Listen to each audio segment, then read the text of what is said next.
আল্লাহের প্রশংসা করেন। ধনী এবং দরিদ্র, দরিদ্রতা এবং সম্পদ এগুলো আল্লাহর দেওয়া পরীক্ষা। যেমন কেউ মহিলা হয়েছে, কেউ পুরুষ হচ্ছে, কেউ গরু হয়েছে, কেউ ছাগল হয়েছে, কেউ মানুষ হয়েছে, কেউ জিন হয়েছে। আল্লাহ যাকে খুশি যেভাবে খুশি প্রেরণ করেছেন এই পৃথিবীতে, কাউকে মানুষ করে, কাউকে জিন করে, কাউকে গরু করে, কাউকে ছাগল করে। আল্লাহের ইচ্ছা কাউকে ফেরেশতা সৃষ্টি করেছেন তিনি, এগুলো আল্লাহের ইচ্ছা। মানুষ নিজ ইচ্ছায় পুরুষ হতে পারে না, নিজ ইচ্ছায় মহিলা হতে পারে না। আল্লাহ যাকে যেভাবে ইচ্ছা পাঠায়, ঠিক একইভাবে আল্লাহ কাউকে ধনী করে, কাউকে দরিদ্র করে। এই ধনী এবং দরিদ্রতা মানুষের আখিরাতের স্ট্যাটাস বর্ণনা করবে না। মানুষের আখিরাতমুখী হওয়ার জন্য এগুলো কোনো বাধা এবং কোনো স্পেশাল কিছু না। আপনি আপনার অবস্থান নিয়ে সন্তুষ্ট থাকেন।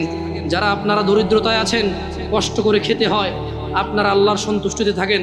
রাসূল সাল্লাল্লাহু আলাইহি সাল্লাম আপনাদেরকে ধনীদের 500 বছর পূর্বে জান্নাতে যাওয়ার কথা বলেছেন। এটা আপনাদের জন্য যথেষ্ট হওয়া উচিত। আপনারা আপনাদের দুনিয়া এবং আখিরাত হারায়েন না।